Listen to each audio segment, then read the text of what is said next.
माधव जय कुंज बिहारी।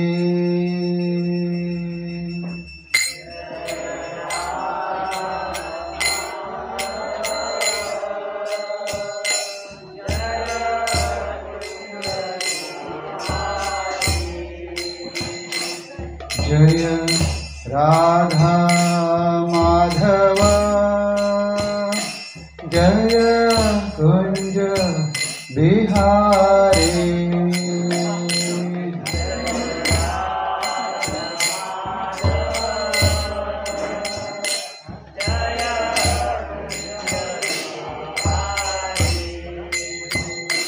जय गोपीजन वल्लभ जय गिरिवरधारी। जय गिरिवरधारी।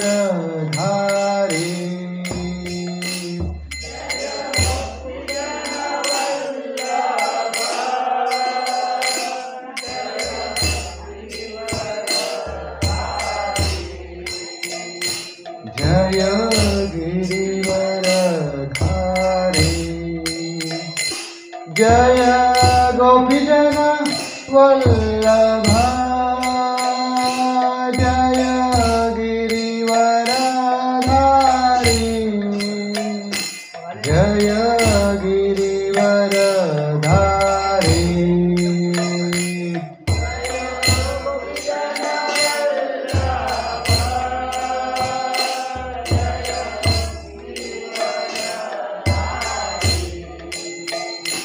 जय गिरिवरधारी।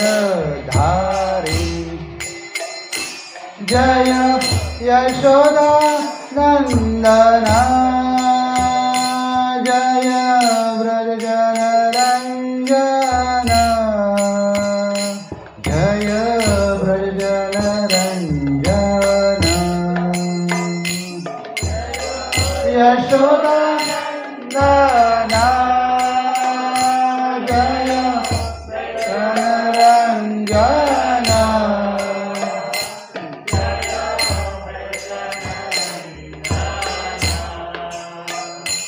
जय यशोदा नंदन जय व्रजजन रंजन।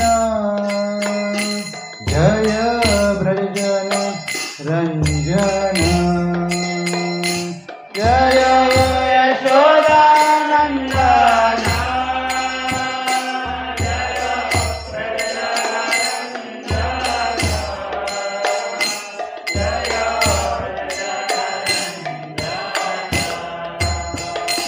जय यमुना तीरावनचारी। जय कुंज बिहारी। जय यमुना तीरावनचारी। जय कुंज बिहारी। जय यमुना तीरावनचारी। जय कुंज बिहारी।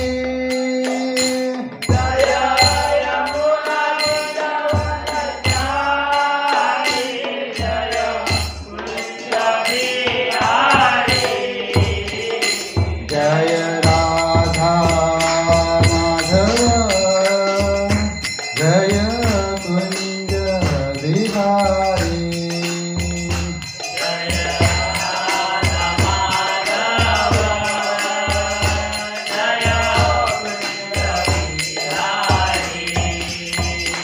जय राधा माधव जय कुंज बिहारी।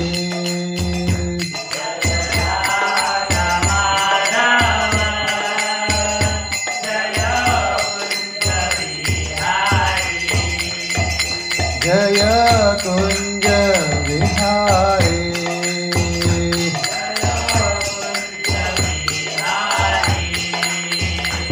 हरे Krishna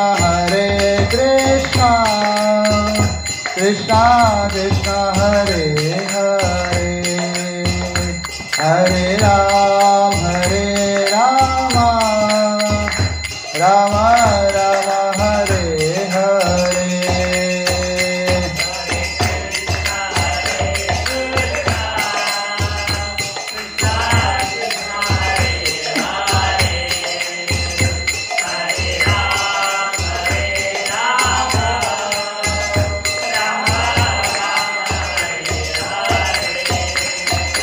Hare Krishna,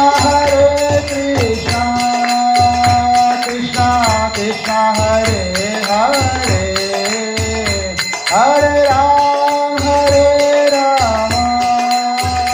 Rama Rama, Hare Hare, Hare Krishna, Krishna Krishna, Hare Hare, Hare Rama, Rama Rama, Hare Hare, Hare Krishna, Krishna Krishna, Hare Hare, Hare Rama, Rama Rama, Hare Hare.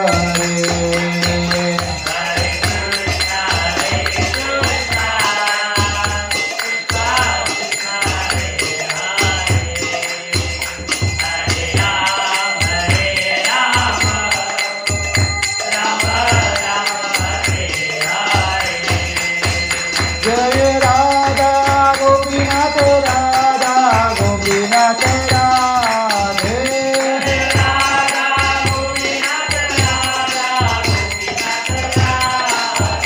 जय राधा श्याम सुंदर, राधा श्याम सुंदर राधे,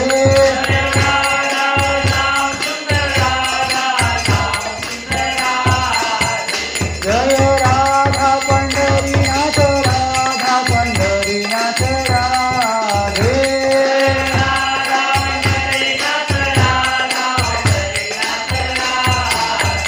जय जगन्नाथ, जगन्नाथ, श्री बलदेव मैया सुभद्रा,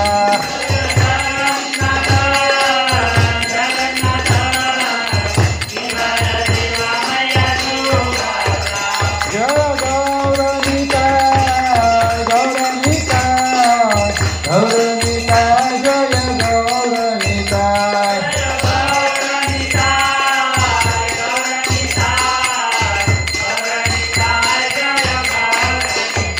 निताय गौर हरि बोल, हरि बोल, हरि बोल, निताय गौर हरि बोल,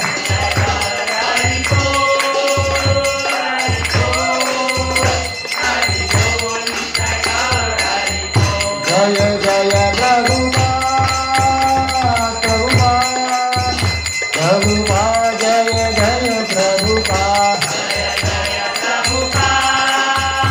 प्रभुपाद, प्रभुपाद, जय जय प्रभुपाद, जय जय गुरुदेव, गुरुदेव, गुरुदेव, जय जय गुरुदेव,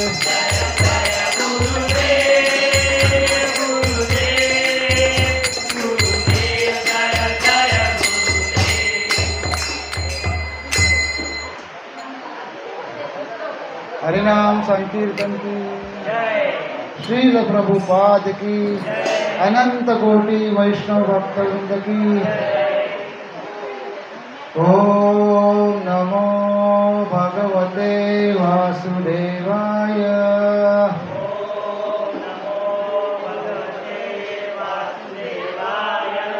ओम नमो भगवते वासुदेवाय,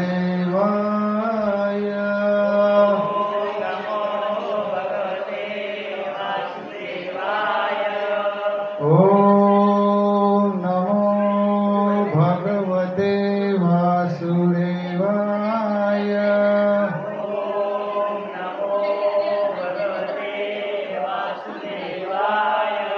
नारायणं नमस्कृत्यं नरं चैव नरोत्तमं देवीं सरस्वती व्यासः ततो जयामुदीरये, नष्टप्रायेषु अभद्रेषु नित्यं भागवत सेवया, भगवती उत्तम श्लोके भक्तिर्भवति नैष्ठिकी कृष्णाय वासुदेवाय हरये परमात्मने प्रणतः क्लेशनाशाय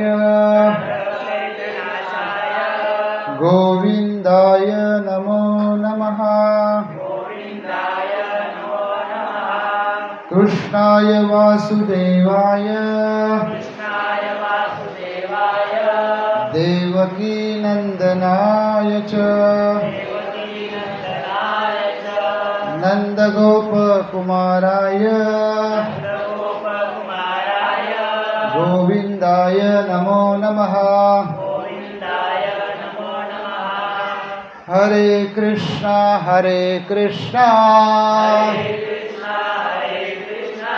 कृष्णा कृष्णा हरे हरे हरे राम राम राम हरे हरे हरे कृष्णा। श्रीमद् भागवत स्कंद 10 अध्याय क्रमांक 2 श्लोक क्रमांक 26।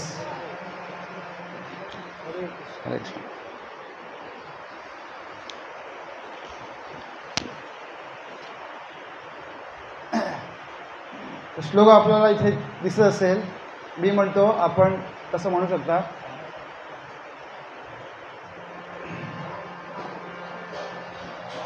सत्यं व्रतं सत्य परं ति सत्य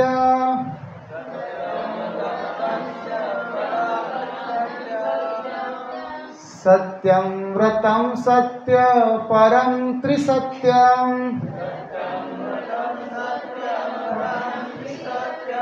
सत्यस्य योनिं निहितं च सत्ये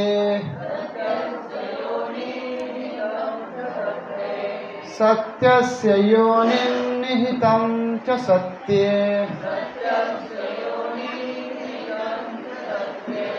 सत्यस्य सत्यं मृतसत्यनेत्रं सत्यात्मकं त्वां शरणं प्रपन्नः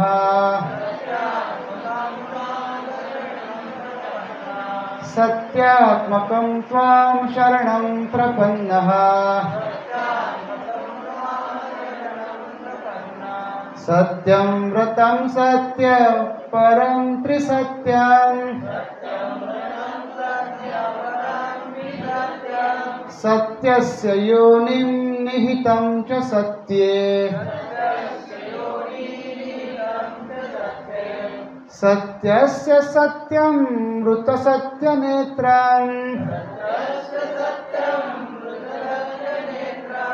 सत्यात्मकं त्वां शरणं प्रपन्नः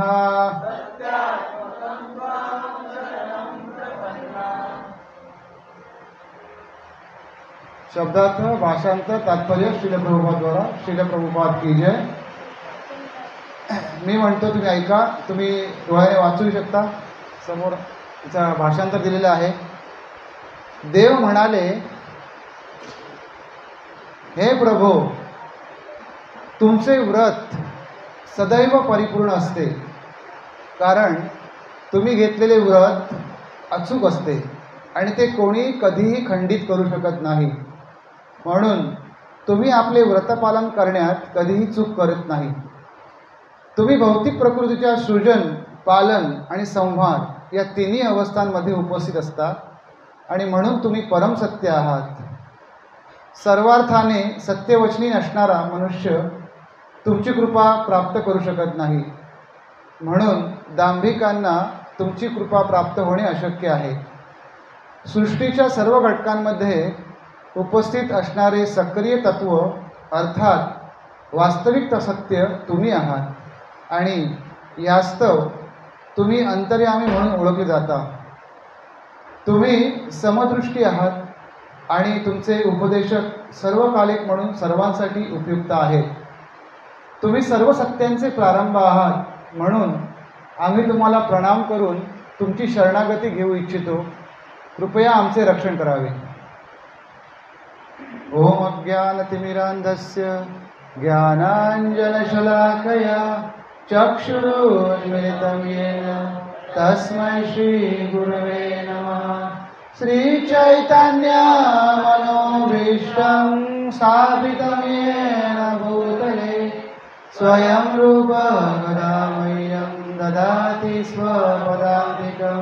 नमो विष्णुपदाय कृष्णप्रेष्ठाय भूतले श्रीमते भक्तिवेदांत स्वामी इति नामिने. नमस्ते सरस्वते देवे गौरवाणी प्रचारिणे निर्विशेष शून्यवादी पाश्चात्य देशतारिणे. वाञ्छाकल्पतरुभ्यश्च कृपा सिन्धुभ्यैव च पतितानां पावनेभ्यो वैष्णवेभ्यो नमो नमः. हे कृष्णा करुणा सिन्धो दीनबन्धो जगत्पते गोपेश गोपिकान्त राधाकान्त नमस्तुते. तप्तकाञ्चन गौराङ्गी राधे वृन्दावनेश्वरी वृषभानुसुते देवी प्रणमामि हरिप्रिये. जय श्री कृष्ण चैतन्य प्रभु नित्यानंद श्री अद्वैत गदाधर श्रीवासादि गौर भक्त वृंद. हरे कृष्णा कृष्णा कृष्णा हरे हरे हरे राम राम राम हरे हरे. हरे कृष्णा. सगळ्यांचं खूप खूप स्वागत आहे आपल्या आजच्या या साप्ताहिक सत्संगामध्ये. आणि आजचा दिवस आणि येणारे 2 दिवस आपल्यासाठी खूप महत्त्वाचे आहेत, आनंदाचे आहेत, उत्सवाचे आहेत. तर आपण जर या श्लोकाकडे पाहाल आणि उद्या जन्माष्टमी आहे, तर या श्लोकाचा काय संबंध आहे जन्माष्टमीशी? काही क्ल्यू आहे कोणाला? श्लोकावरून काय वाटतं? नाहीतर म्हणाल प्रभूजी काय तुम्ही सारखे फिलॉसॉफी सांगत बसता. आज पण फिलॉसॉफी? कृष्ण जन्माष्टमी आहे, काहीतरी जरा लीला सांगा. काय आयडिया कोणी सांगेल? माताजी.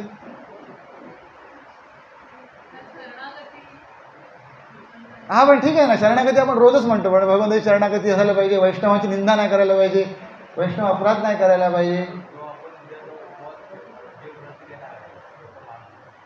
त्याचं महात्म्य सांगितले, उद्याच्या उपवासाचं महात्म्य सांगितलं असं म्हणाला. अजून काही आयडिया? ह्या श्लोकाला तुम्ही पाहिलं अर्थ म्हणून मी मुद्दाम दिला आहे, तर ह्याच्यावरून ह्याचं महत्त्व काय आज सांगण्याचं?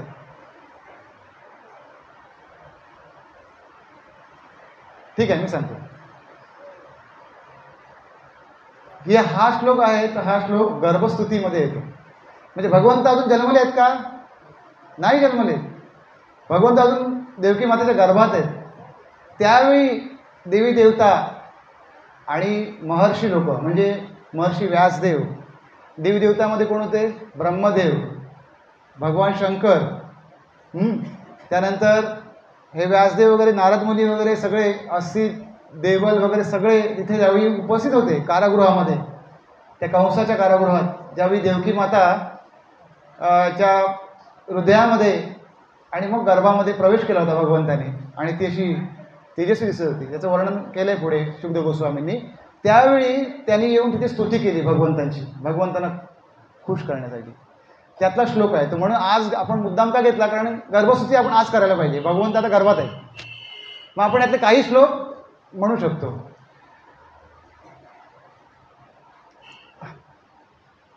हरे कृष्ण.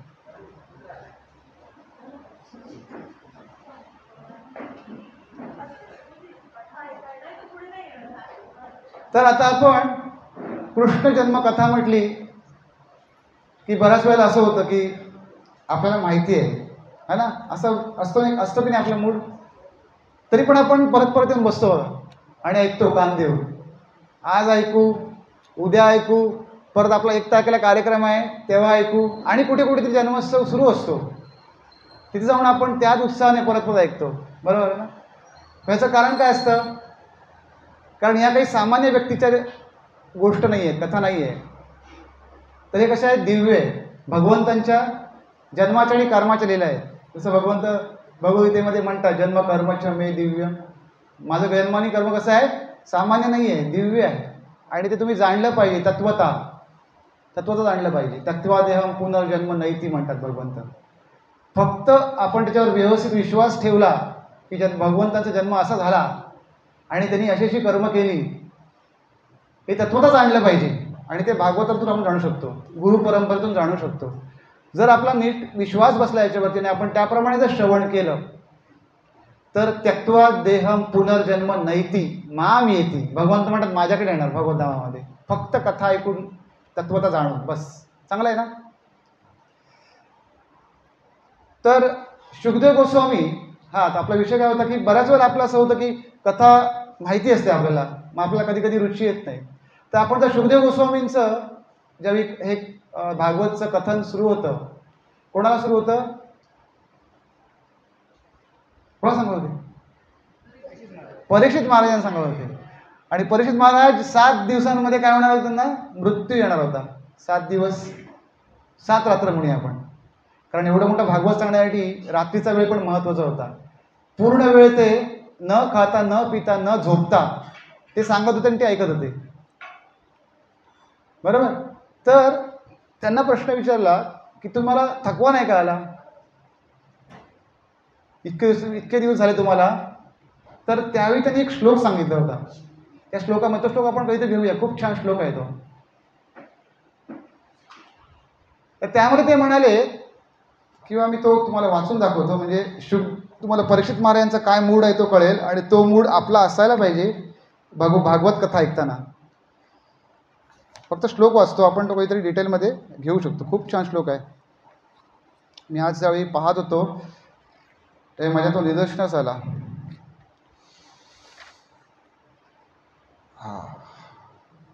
मी म्हणतो, तुम्ही ऐका.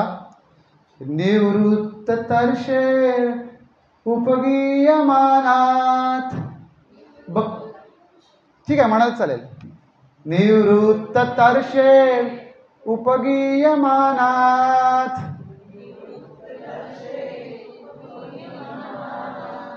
भवौषधाच्छोत्र मनो अभिरामात, भवौषधाच्छोत्र मनो अभिरामात, क उत्तम श्लोक गुणानुवादात, क उत्तम श्लोक गुणानुवादात, पुमान विरज्येत विना पशुघ्नात, पुमान विरज्येत विना पशुघ्नात.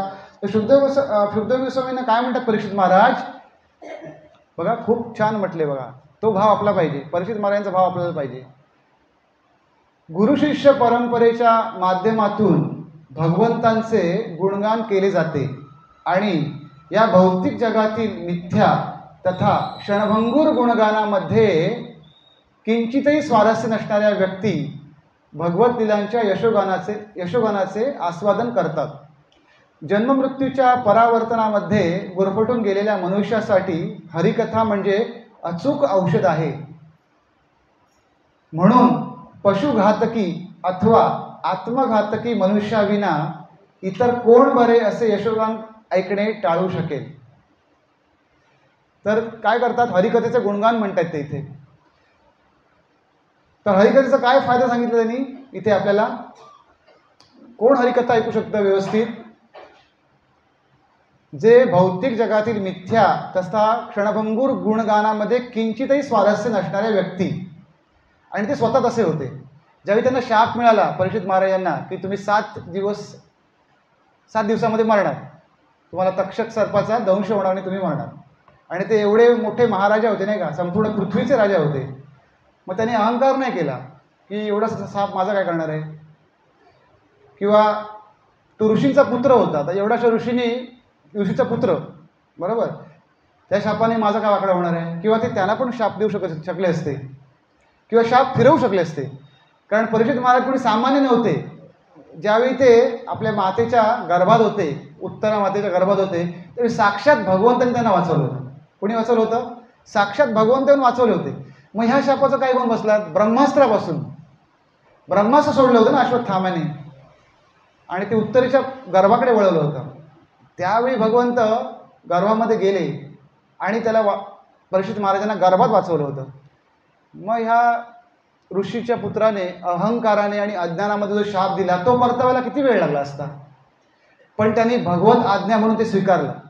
आपण किती तक्रारी करतो प्रत्येक गोष्टीमध्ये, हे बरोबर नाही आहे, ते बरोबर नाही, म्हणजे जॉब असून देत, कुठल्याही स्टेजमध्ये आपण असून देत, आपण बऱ्याच तक्रारी करतो जीवनाबद्दल. त्यांनी ॲज इट इज स्वीकारलं. भगवंतांची इच्छा आहे, मी स्वीकारतो. घातलं कोपिन आणि गंगातटी गेले, सगळं सोडलं, बायको, मुलं, राज्य, एवढं मोठं राज्य सोडलं. असं नाही म्हणाले की माझं सैनिक एवढं मोठं आहे, एवढा साप काय मला येऊन करणार आहे, सापाला काय सहज मारू आम्ही. अहंकार नाही त्याला. ह्याला म्हणतात ज्ञानी मनुष्य. आणि भक्त असे असतात, त्यांना पूर्ण ज्ञान असतं. भगवत इच्छेच्या विरुद्ध ते कुठलाही कृती करत नाही, विचार पण करत नाही, कृती सोडूनच द्या. त्यांनी सगळ्याचा त्याग केला ही भगवत इच्छा स्वीकारून. 7 दिवस मी सत्कारणी लावली. आणि ते 7 दिवस त्यांनी फक्त आपल्या सत्कारणी नाही लावले, सगळ्या विश्वाच्या, सगळ्या ब्रह्मांडाच्या आणि येणाऱ्या सगळ्या पिढीच्या सत्कारणी लावले. सगळे बद्धजीवांच्या सत्कारणी त्यांनी लावले. ते 7 दिवस तिथे बसून. असं भाव असला पाहिजे. आणि त्यांनी 7 दिवस 7 रात्र काही न खाता न झोपता सगळं न करता शुकदेव गोस्वामींकडून भागवतम ऐकलं. ते आता आपण हे पाहतोय. प्रत्येक वेळेला आपण जो काही श्लोक येतो भागवतमचा तो तसा असतो. तर तो मूड असायला पाहिजे शुकदेव परीक्षित महाराजांसारखा. भगवंतांवर विसंबून असायला पाहिजे. बरोबर ना? 7व्या दिवशी 100% मरणार आहे माहिती आहे. असं काय करू आपण? पळून जाऊ इथून. आपण कथा ऐकू का? मला माहिती आहे मी मरणार आहे 7व्या दिवशी. मी ते कथा करायला येईन का? नाही.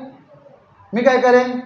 काहीतरी मूर्खासारखा प्रयत्न करेन. डॉक्टरकडे जाईन, हे ऑपरेशन करा, ते ऑपरेशन करा, आणि कुठे जावा, काहीतरी करेन. किंवा काय करेन? 7 दिवसामध्ये जेवढं उपभोग घेता येतील भौतिक तेवढे घेण्याचा प्रयत्न करेन.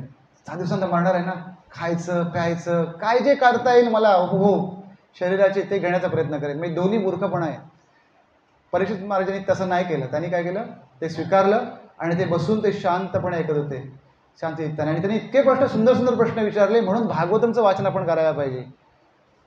एस्पेशली पहिला स्कंद वाचला पाहिजे आपण व्यवस्थितपणे. आणि प्रभुपादांची तात्पर्य सगळी व्यवस्थित वाचली पाहिजे, म्हणजे आपल्या शास्त्राचा मर्म कळेल. कारण भागवतम हे काय सगळ्या शास्त्राचं सार आहे.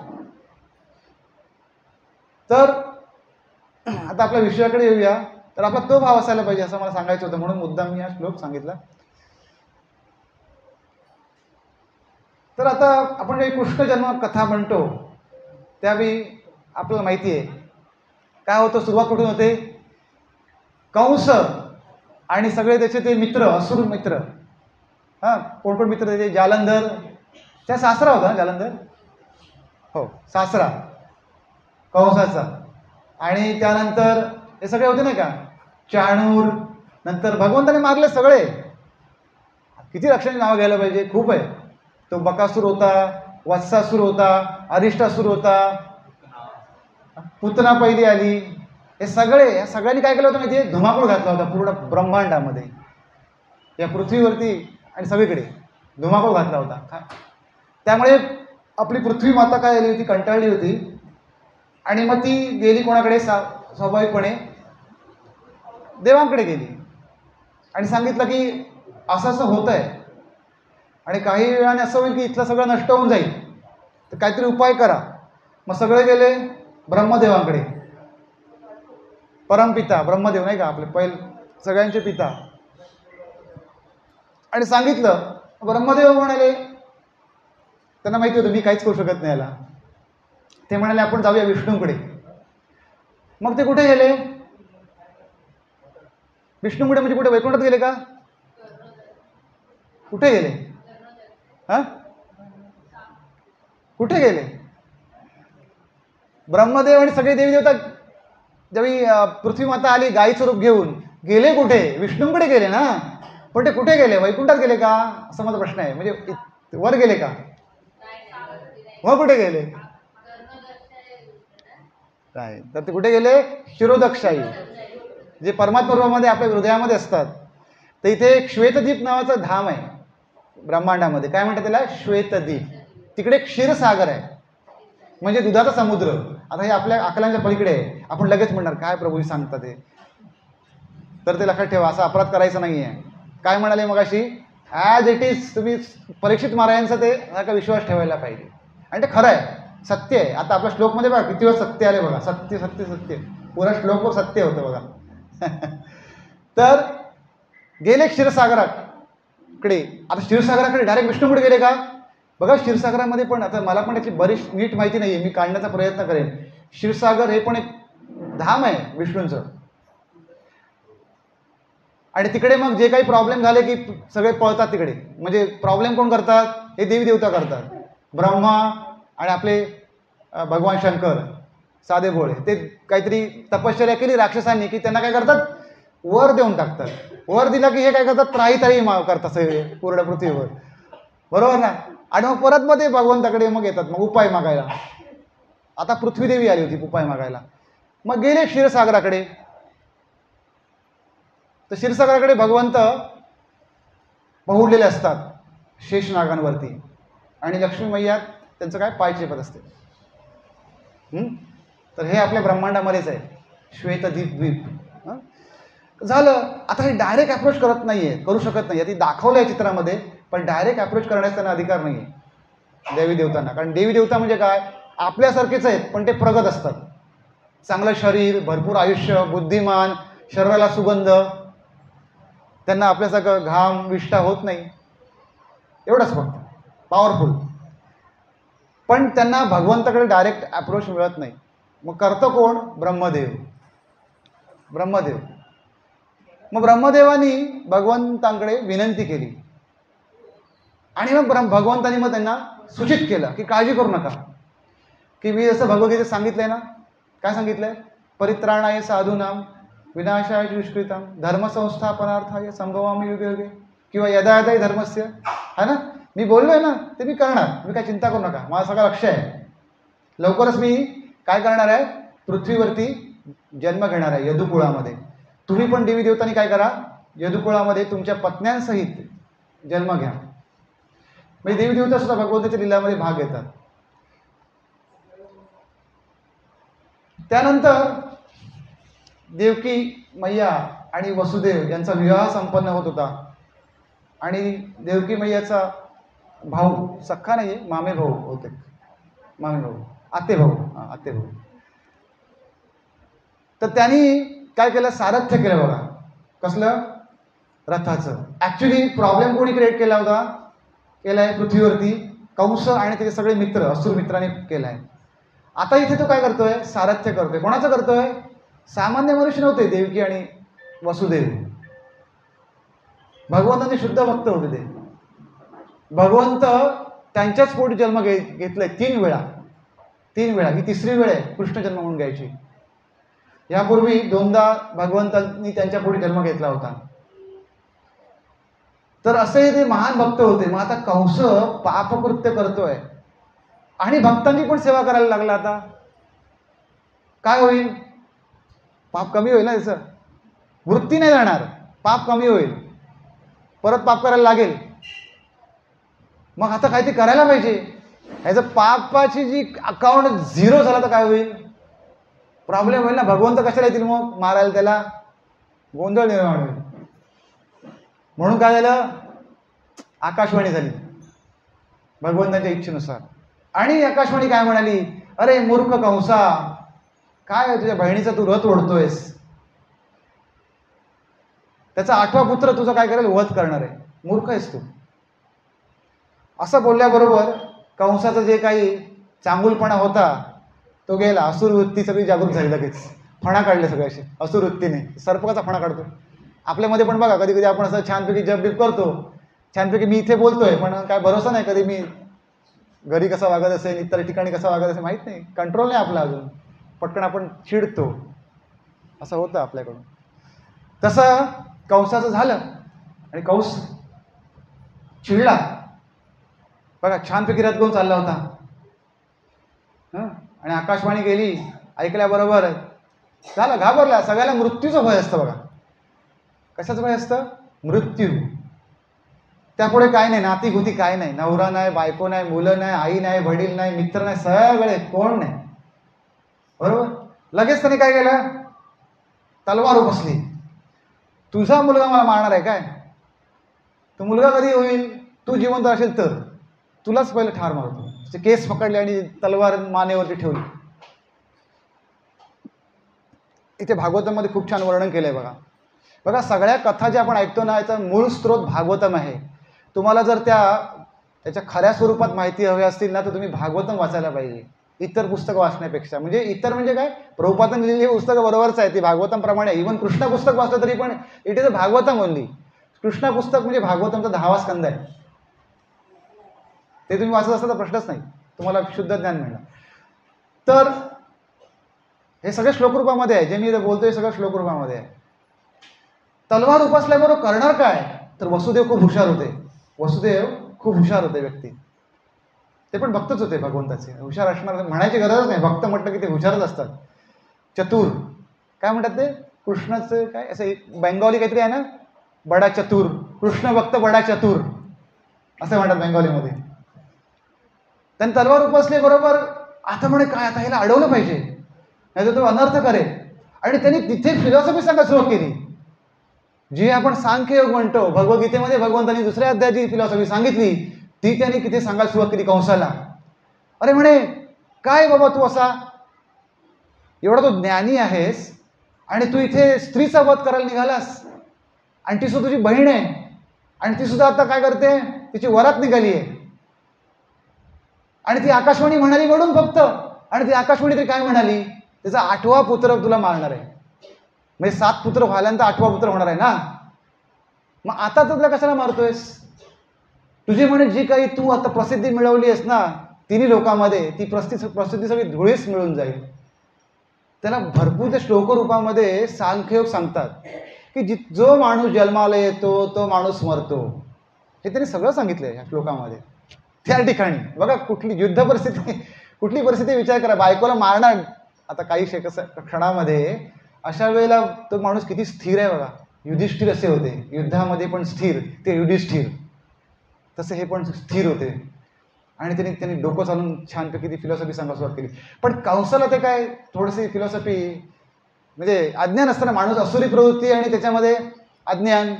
असुरी प्रवृत्ती म्हटलं की 2 गोष्टी आहेत बघा. एक येतं अज्ञान, ज्याला म्हणतो आपण इग्नोरन्स, आणि दुसरं येतं फॉल्स इगो, त्याला म्हणतात मिथ्या अहंकार.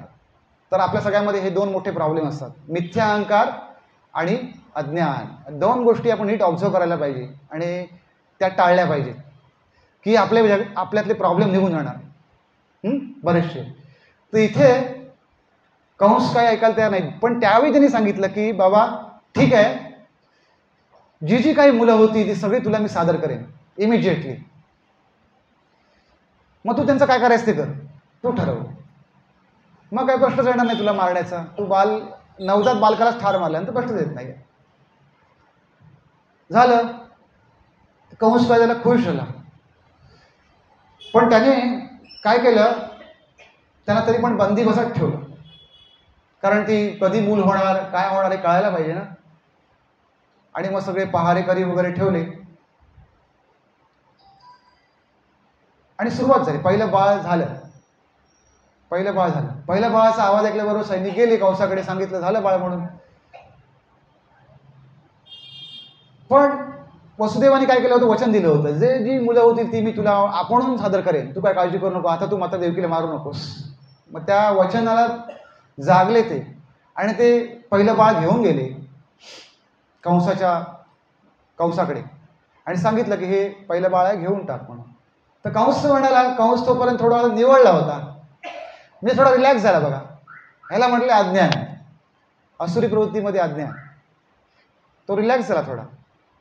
तो म्हणतो 8वा बाळ माझा वध करणार आहे ना, मग तू आतापासून कशाला पहिल्या बाळाला कशाला आणलंस, पहिलं बाळ तू घेऊन जा, ते काय माझं करणार नाही, तो विष्णू नाही आहे, 8वा विष्णू आहे. मग गेले ते घेऊन गेले परत तुरुंगामध्ये. अरे आता गोंधळ होणार परत. बघा सगळेजण असतात ते भगवंताच्या लीलेमध्ये ना भाग घेत असतात, सगळेजण ऑब्झर्व करत असतात काय काय चाललंय. नारद मुनी तुम्हाला माहिती आहे सगळ्यांना, यांचा रोल खूप महत्त्वाचा असतो बघा भगवंताच्या लीलेमध्ये, है ना.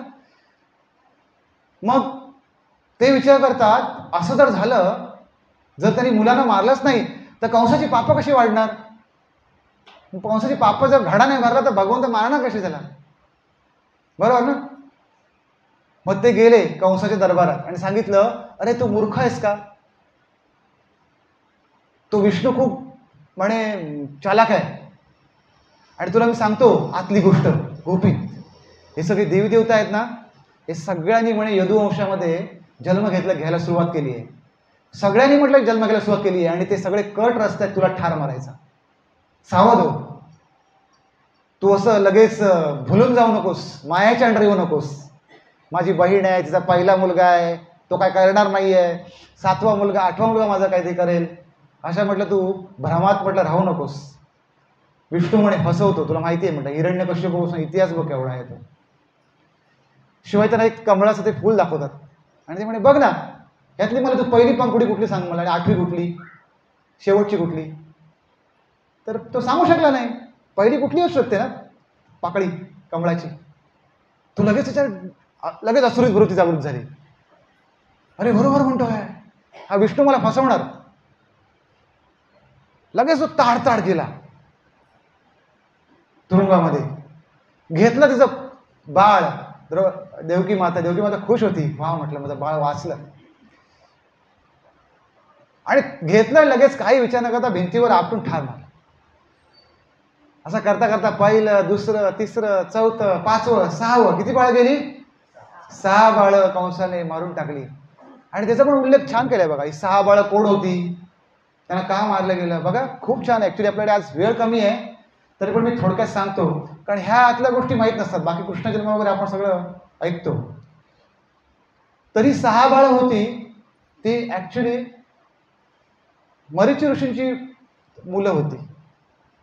मग त्यांना शाप मिळतो, मग ती कालनेमीची मुलं होतात. कालनेमी सगळ्यांना माहिती आहे, त्याची पण आपण मुचुकुंद आणि कालनेमीचा नावाचा राक्षस होता. मग त्याला ती 6 बाळं होतात, त्यांना म्हणतात षडगर्भ म्हणतात त्यांना. यांचा उल्लेख इथे भागवतामध्ये षडगर्भ केलाय. 6 मुलं, त्यांची नावं पण दिली भागवतामध्ये एका श्लोकामध्ये शुकदेव गोस्वामींनी, कोण 6 बाळं होती ती. आणि ते काय करतात, षडगर्भ हे कालनेमीचे पुत्र असतात. आता कालनेमी कोण असतं माहिती आहे का, हिरण्यकश्यपूचा मुलगा, हिरण्यकश्यपूचा मुलगा कालनेमी, आणि त्याची 6 मुलं असतात. तर ती 6 मुलं काय करतात, ब्रह्मदेवांची तपश्चर्या करतात आणि त्यांच्याकडनं सिद्धी मिळवतात. म्हणून हिरण्यकश्यपूला राग येतो आणि तो त्यांना शाप देतो. आता हिरण्यकश्यपू थोडा पॉवरफुल असतो, त्याने किती हजारो वर्ष तपश्चर्या एका पायावरती एका टोवरती केलेली असते. तो शाप देतो की तुम्ही तुमचा म्हणे तुमच्या वडिलांकडे मृत्यू होईल. बघा काय म्हणतात ते, तुमच्या वडिलांकडे मृत्यू होईल. हा जो कालनेमी माझा मुलगा आहे ना, तो कंस म्हणून जन्माला येईल द्वापार युगामध्ये. बघा कालनेमी, त्याची 6 मुलं, ती 6 मुलं ब्रह्मदेवाची तपश्चर्या करतात, म्हणून त्याच्या आजोबांना राग येतो. कोणाला, हिरण्यकश्यपूला.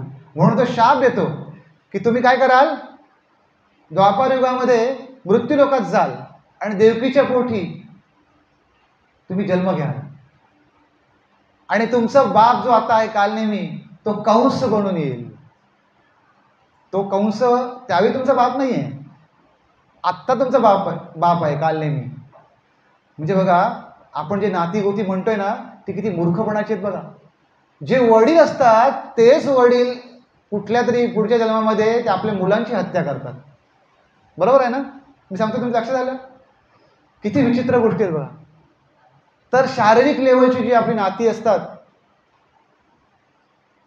ती नाती आपण ठरवत नाही बघा, ती आपल्याला लादली जातात. अशी नाती एक आपले आई वडील, बायका मुलं, आपले इव्हन कलिग, सगळे हे कोण आहे सगळे ना, एक ठरलेलं असतं.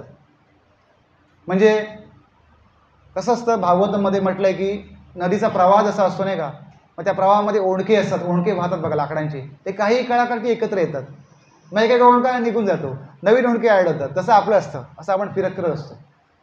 जोपर्यंत आपण स्वतःला आत्मा म्हणून समजत नाही, भगवंतांचा अंश म्हणून समजत नाही, आणि त्याप्रमाणे शास्त्र वाचून कार्य करत नाही, तोपर्यंत ह्या शारीरिक नात्यांना काहीच अर्थ नाही बघा. इथे आता बापाला मारण्याची वेळ आली मुलांवर.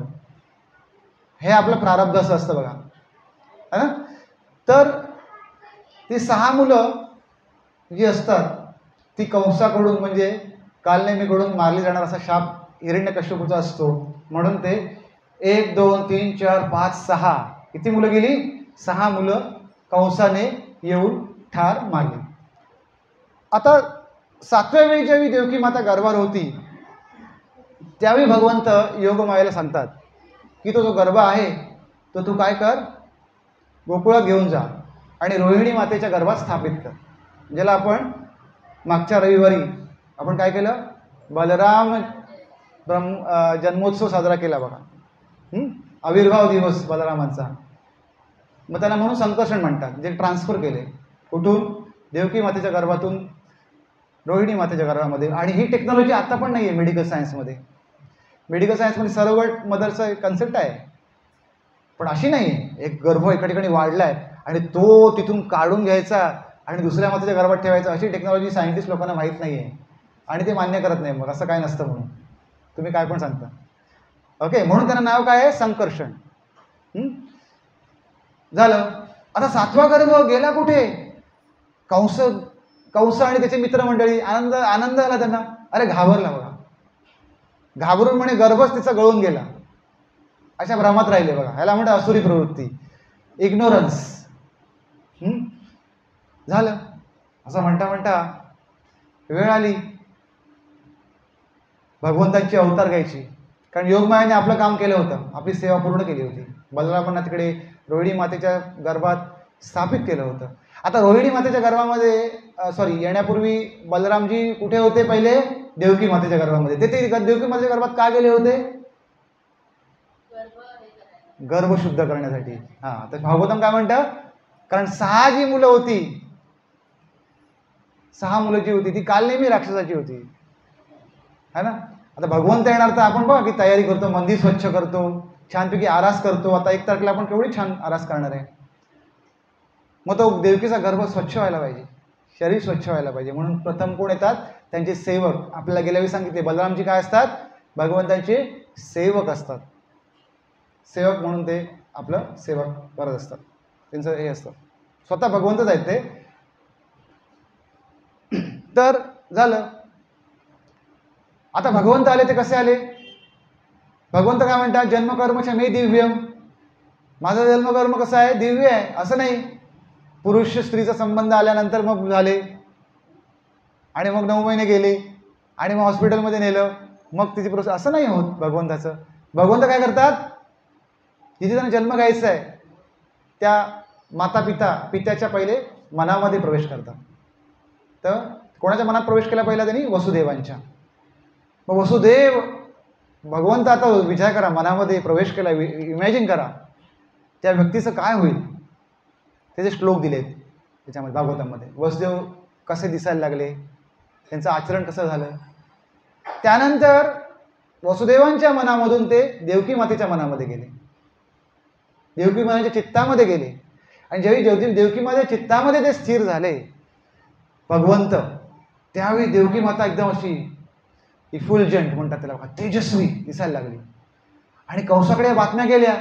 आता ज्या व्यक्तीची 6 मुलं मेली, 7वं मूल गायब झालं, ती कशी अशी आनंदी असेल का? ती अशी खुश असेल का? 6 बाळंतपण झाली आहेत आणि 6 मुलं गेली आहेत, मग ही अशी का आनंदी दिसते, एवढी तेजस्वी का दिसते? कंसाला दाट संशय आला. म्हणजे कन्फर्मच झालं, विष्णू आता गर्भात गेलाय म्हणे, कन्फर्मेशन. पण करणार काय? गर्भवती माझी बहीण आहे, तिला मारणार कसं मी? त्यापेक्षा म्हणे तिला जन्म घेऊन देत त्या बाळाला. मग आपण काय करूया, जन्म घेतल्यानंतर मग बघूया काय ते. आता मारण्यात त्याचा काही पॉईंट नाही आहे. आता मारलं तर काय होईल, पुढे काय होईल हे मला माहीत नाही आहे, पण आताच मारलं तर काय होईल, अनर्थ होईल, माझं नाव बदनाम होईल, मी जे काही कमवलं आहे, ख्याती, शिवाय मला पापाचा धनी पण व्हायला लागेल. कारण त्याला फिलॉसॉफी माहिती असते. म्हणजे आणि इथे आठवण करून पण दिली होती कोणी, वसुदेवांनी. ज्यावेळेला देवकीला मारताना पूर्ण फिलॉसॉफी त्यांनी सांख्योग सांगितला होता. मग त्याला ते मनात त्याच्या येत होतं. म्हणून त्याने काय केलं, जरा वाट बघूया. म्हणजे आता अशा प्रकारे देवकी मैया तुम्हाला दिसते बघा, इतकी छान दिसत होती त्यावेळेला, कारण भगवंत साक्षात तिच्या हृदयामध्ये स्थित होते. आणि अर्थात देवी देवतांनी तो चान्स सोडला नाही. भगवंत आले म्हटलं तर आपण काय करू, आपल्याला कळलं तर, है ना. देवी देवता सगळे आले बघा. देवी देवता फक्त नाही आहेत बघा, कोण कोण दिसत बघा. सर्वोत्तम म्हणजे भगवान शंकर पण तिथे दिसत आहेत, ठीक आहे. आणि कोण दिसत आहेत, ब्रह्मदेव पण दिसत आहेत. हे झाले देवी देवता. आणि कोण आहेत, महर्षी पण आहेत, नारद मुनी दिसत आहेत. आणि निळ्या रंगाचे व्यासदेव पण दिसत आहेत. असित देवल सगळे महर्षी आणि सगळे देवी देवता तिथे जमले. कशासाठी, जो आपण पहिला श्लोक म्हटला तर त्यासाठी. आणि मग ते स्तुती करायला लागले. आणि त्यांनी स्तुती काय केली, तो पहिला श्लोक होता आपला. तर अशी गर्भस्तुतीचे 16 श्लोक आहेत. किती, 16 श्लोक आहेत. जर तुम्ही 16 श्लोक तर वाचाल तर तुम्हाला कळेल, अरे आता इथे गर्भवती देवकी माता आहे, दुसऱ्या दिवशी जन्माष्टमी आहे, आणि इथे सगळं जे सांगतायत ते बघा तुम्ही. एकेका श्लोकाचा मिनिंग काय असेल आहे ते पहा. सगळे श्लोक काही होणार नाही, आणि सगळे श्लोक मला त्याचा अर्थ काही मी काढू शकलो नाही, तरी पण आपण बघूया. हा आपला पहिला श्लोक आपण पाहिला. तर ह्या श्लोकामध्ये काय म्हणाल ते बघा, हे प्रभो तुमचे व्रत सदैव परिपूर्ण असते. आता बघा इथे सगळं सत्य शब्द किती आलाय बघा. भागवतांचा पहिला श्लोक काय, सत्यम परम धीमही. काय म्हणतात शुकदेव गोस्वामी, त्या परम सत्यावर मी काय करतो, धीम म्हणजे काय, बुद्धी मन सगळं लावतो. तर तुमचे व्रत सदैव परिपूर्ण असते, कारण तुम्ही घेतलेले व्रत अचूक असते आणि कोणीही कधीही खंडित करू शकत नाही. आणि म्हणून तुम्ही आपले व्रतपालन करण्यात कधीही चूक करत नाही. तुम्ही भौतिक प्रकृतीच्या सृजन, पालन आणि संवाद या तिन्ही अवस्थांमध्ये उपस्थित असता, आणि म्हणून तुम्ही परम सत्य आहात. आता पहिल्या श्लोकात ऑलरेडी त्यांनी परम सत्य सांगितलंय, सत्यम परम म्हटलेलं आहे, त्याच्यावरती मी ध्यान करतोय, ते म्हणजे भगवान श्रीकृष्ण आहे. हे पहिल्या श्लोकात सांगितलंय भागवतांच्या. इथे परत त्याचा उल्लेख केलाय बघा. कोणा थ्रू केलाय, देवी देवतां थ्रू. देवी देवता म्हणतायत मगाशी आपण जे बघितलं चित्र, हे यामध्ये आता जे बोलतात ना 16 श्लोक, ते 16 श्लोक ते सगळे बोलतायत, भगवंतांची स्तुती करतायत. त्यातला पहिला श्लोक आपण हा घेतलाय 10.2.26. असे 16 श्लोक आहेत, तुम्ही वाचा घरी जाऊन. खूप छान फिलॉसॉफी सांगितली, जी पूर्ण भागवतामध्ये आहे, जी भगवद्गीतेमध्ये आहे, तीच फिलॉसॉफी त्यांनी परत सांगितली स्तुती करताना भगवंतांबद्दल. तर तुम्ही सृजन म्हणजे निर्मिती, पालन म्हणजे मेंटेनन्स, ज्यात आपला मेंटेनन्स होतोय बघा, आपली निर्मिती झाली आहे, मेंटेन जातोय आपण, आणि आपला संवाद पण होणार आहे. हे सगळ्याच्या वेळी भगवंत असतात वेगवेगळ्या रूपामध्ये. आता सृजन कोण करतं, ब्रह्मदेव. ब्रह्मदेव निर्मिती करतात, पण ब्रह्मदेव सेकंडरी क्रिएशन करतात, प्रायमरी क्रिएशन भगवान विष्णूच करतात.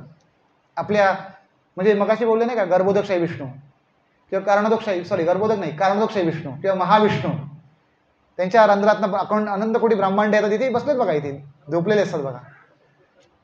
मग ते काय करतात, सृजन करतात, म्हणजे भगवंत तिथे प्रेझेंट आहेत महाविष्णूच्या रूपामध्ये, बरोबर. आता ते बनल्यानंतर ते काय करतात, प्रत्येक ब्रह्मांडामध्ये शिरतात गर्भोदकशाही विष्णू म्हणून, आणि गर्भोदकशाही विष्णूमध्ये म्हणून ते परत पौडतात त्या समुद्रामध्ये.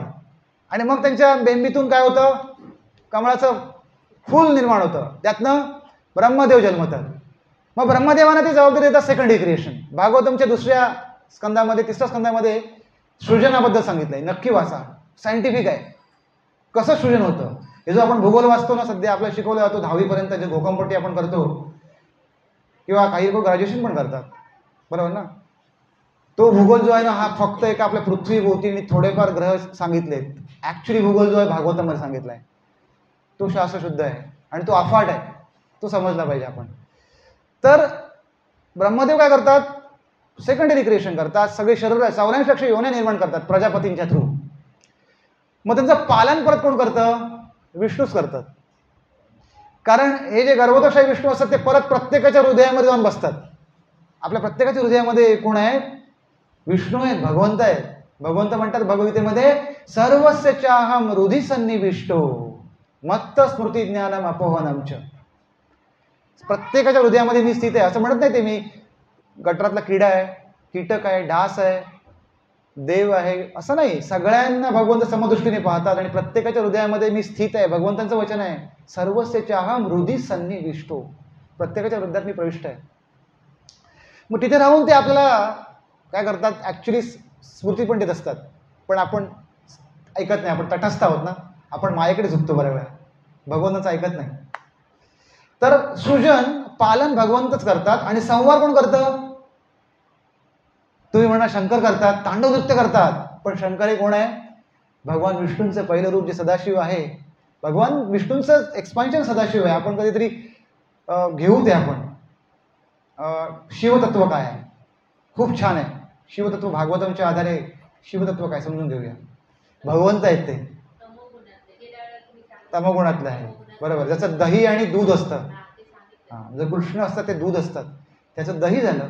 म्हणजे आहेत कृष्ण, पण ॲक्च्युली कृष्ण पण नाही आहेत पण नाहीत पण, असं आहे ते. म्हणजे ज्यावेळी त्यांना या भौतिक सृष्टीत संपर्क साधायचा असतो त्यावेळी ते विष्णू म्हणून नाही येऊ शकत इथे. मग ते शंकर म्हणून तिथे राहतात, कारण विष्णू म्हणजे काय, सच्चिदानंद विग्रह आहेत ना. मग ते आपल्या भौतिक सृष्टी म्हणजे कशी आहे, तिथे जन्ममृत्यू जराव्याधी नाशवंत अशा ठिकाणी दिव्य वस्तू कशी येणार. मग ते शंकर म्हणून म्हणजे दही बनून येतात. दुधाचं दही म्हणजे काय, आपण त्याला विकृती म्हणतो ना, दुधाची विकृत दही असतं. मग भगवंतांचं थोडंसं विकृत रूप म्हणू शकतो आपण, म्हणजे शिवजी असतात. आणि ते मग काय करतात, तांडव नृत्य करतात. ज्यावेळी वेळ येते कसली, महाप्रलय, प्रलय महाप्रलय असतात, त्यावेळी तांडव नृत्य करतात, सगळ्यात संवाद करतात. म्हणजे इथे ते म्हणतात ते बरोबर आहे, प्रत्येक वेळी कोण असतं, भगवान तुम्ही असतात, तेच बोलले बघा. आणि साक्षात शंकर पण तिथे आहेत, भगवंतांचं रूप. तर पुढे काय म्हणाले, या तिन्ही अवस्थामध्ये तुम्ही उपस्थित असतात म्हणून तुम्ही परम सत्य आहात. कारण सत्य प्रत्येक वेळी प्रेझेंट असतं बघा, प्रत्येक ठिकाणी प्रत्येक वेळी असतं. आपण ते जाणायला पाहिजे. सर्वार्थाने सत्यवशनी नसणारा मनुष्य तुमची कृपा प्राप्त करू शकत नाही. सत्यवशनी माणूस तुमची कृपा प्राप्त करू शकत नाही. इथे सुचवतात बघा आपल्याला देवी देवता की तुम्ही सत्यवशनी असायला पाहिजे कोणत्या परिस्थितीमध्ये. सर्वार्थाने ते झालं. म्हणून दांभिकांना तुमची कृपा प्राप्त होणे शक्य नाही, अशक्य आहे म्हणतात. दांभिक जे असतात ना, कधी कधी आपण पण आपल्या म्हणजे आपण पण पाहतो की आपल्या बाबतीत पण असं होतं, आपण पण दांभिकपणा करतो. तर तो सोडायला पाहिजे दांभिकपणा. कारण ते सांगतात आपल्याला, तुम्ही दांभिकपणा असाल तर नाही. ड्युप्लिसिटी आपल्याला सांगितलंय भक्ताने कसं असायला पाहिजे, आचार्यांनी आणि भगवंतांनी, त्याप्रमाणे आपलं आचरण असायला पाहिजे. दांभिकपणा केला तर आपण काय होईल, कृपा प्राप्त होणार नाही. आपण किती वेळ मरेपर्यंत 16 वेळा जप केला तरी काय होणार नाही. सृष्टीच्या सर्व घटकांमध्ये उपस्थित असणारे सक्रिय तत्व अर्थात वास्तविक सत्य तुम्ही आहात. सक्रिय तत्व तुम्ही आहात म्हणतात. काय आहे सक्रिय तत्व? आपण आत्मा म्हणू शकतो, कारण चेतना त्याच्यामुळेच येते. बाकी सगळं डेड आहे. माझं शरीर काय डेड आहे, रक्त, हड्डी, मांस. रसायनशास्त्राच्या भाषेमध्ये कार्बन, हायड्रोजन, नायट्रोजन, सल्फर हेच आहे ना. म्हणजे डेड आहे ते. त्याला काय जीव आहे का? नाही आहे. जीव कशामुळे आहे? आत्म्यामुळे. मग आत्मा कोणाचा अंश आहे? भगवंताचा. कुठे म्हणतात भगवंत, ममेव अंश जीव लोके जीवभूत सनातन म्हणतात ना. माझे सगळे अंश आहेत, प्रत्येकामध्ये माझे सगळे अंश आहेत. बाकी सगळं डेड कवर आहे, बरोबर ना. ते आपण बदलत जातो. तसं माझं शरीर आहे. मी आज एक कपडा घातलाय, उद्या दुसरा घालतो, परवा तिसरा घालतो की नाही. आणि एक दिवशी खराब झाला तर काय करतो, मी टाकून देतो की नाही. आत्मा तेच करत असतो. शरीर बदलत असतो फक्त. आत्मा शरीर नसतो. शरीर डेड असतं. जसं हे माझं कपडा डेड आहे, मी आतमध्ये आहे म्हणून या कपड्याला आकार आहे. आत्मा आतमध्ये आहे म्हणून मी असं आहे, नाही तर माझं काय होणार, फ्लॅट होणार मी, आणि माझं पंचमहाभूतामध्ये माझं रूपांतर होणार. तर सक्रिय तत्व भगवंतांचे अंश आहे. भगवंत आणि भगवंतांचा अंश आहे. तुम्ही आहात. यास्तव तुम्ही अंतर्यामी म्हणून ओळखले जाता. अंतर्यामी, जसं मगाशी म्हणालो, अंतर्यामी म्हणजे परमात्मा म्हणून प्रत्येकाच्या हृदयामध्ये ते आपल्याला सूचना करतायत. पुढे एका श्लोकामध्ये त्यांनी छान वर्णन केले बघा. आपला किती वेळ आहे मला माहित नाही, खूप छान वर्णन केले त्यांनी. जे 2 पक्षी म्हटलेत बघा, परमात्मा आणि आपण आत्मा, ह्याचं वर्णन केलंय त्याच्यामध्ये. आपण पुढे पटपट जाऊया म्हणजे आपल्याला कधी तो श्लोक येईल.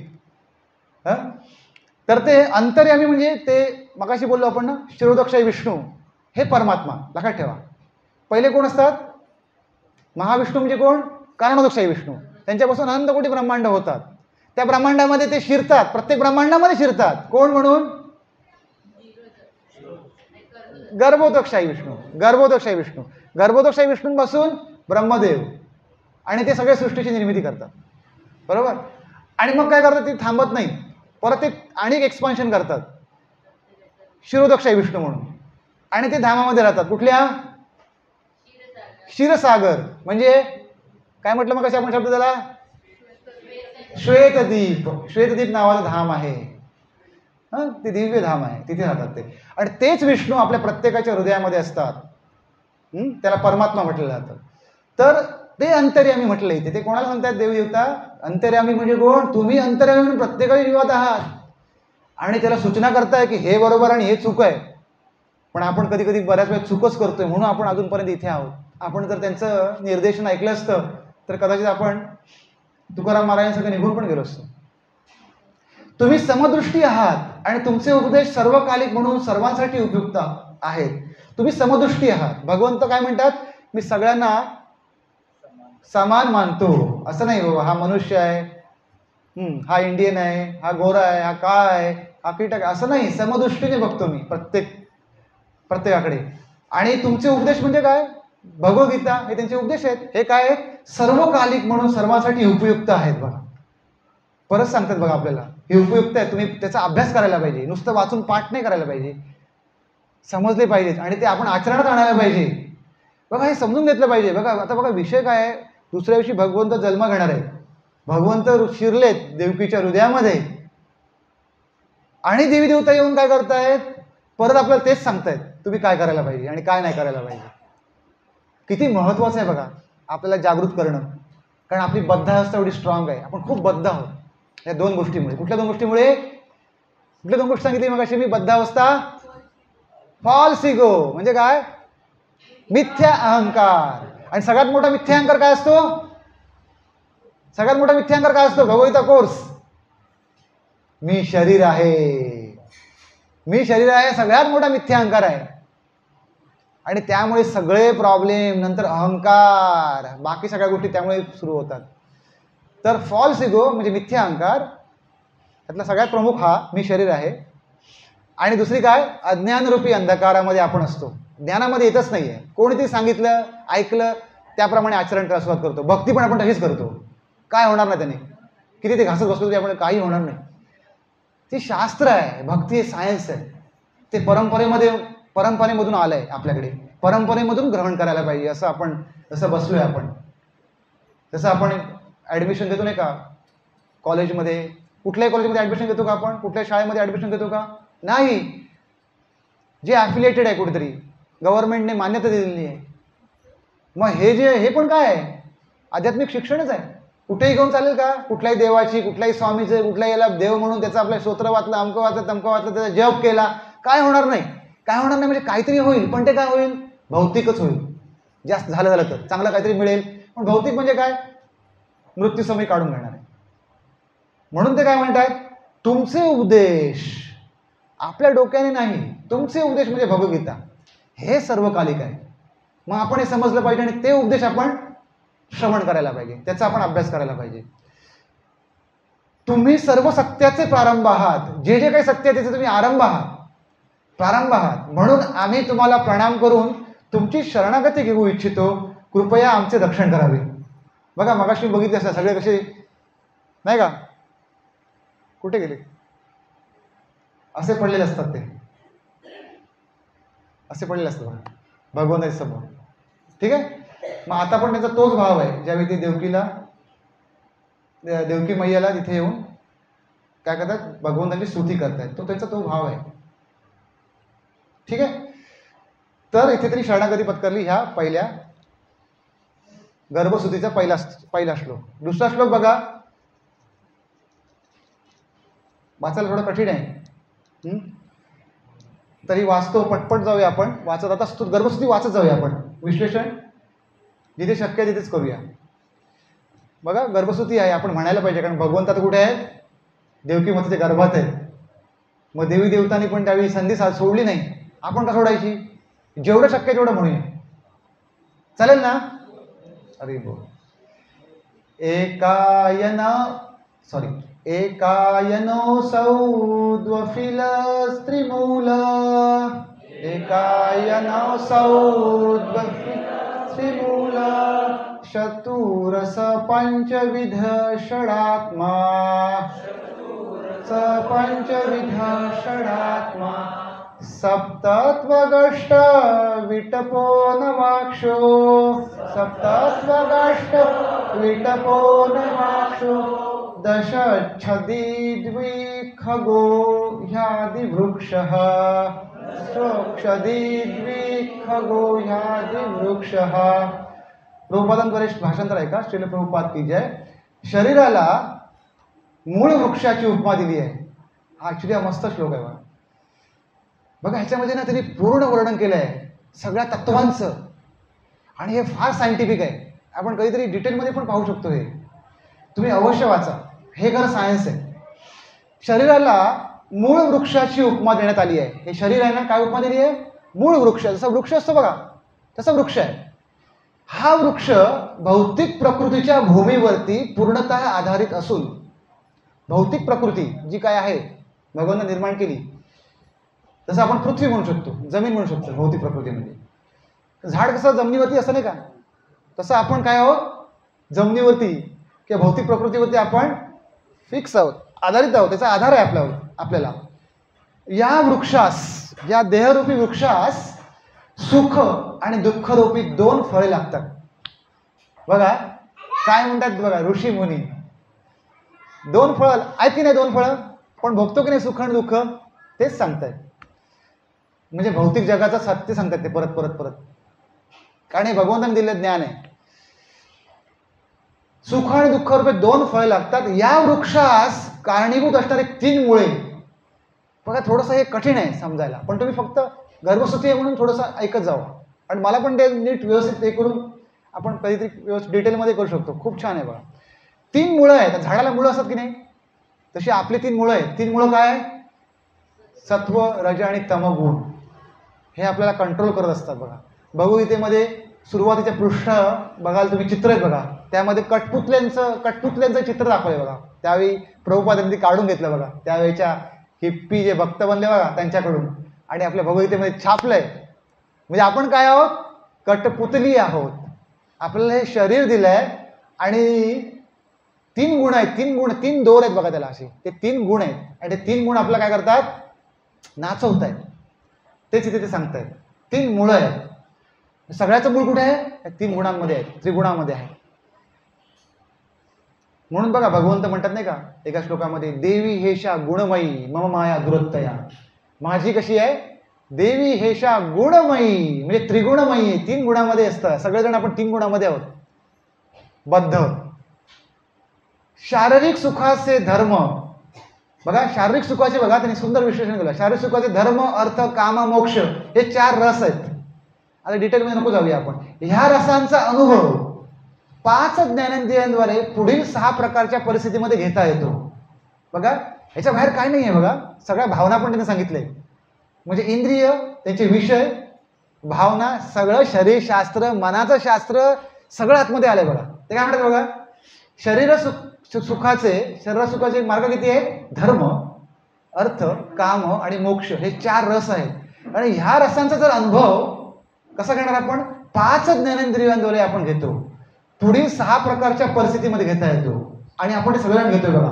आपण शोक करतो, आपल्याला मोह होतो, आपल्याला वार्धक्य येत आहे, म्हातारे होतोय आपण, आपल्याला मृत्यू होतोय, आपल्याला भूक आणि तहान. हे 6 प्रकारच्या परिस्थितीमध्ये आपण काय करतोय?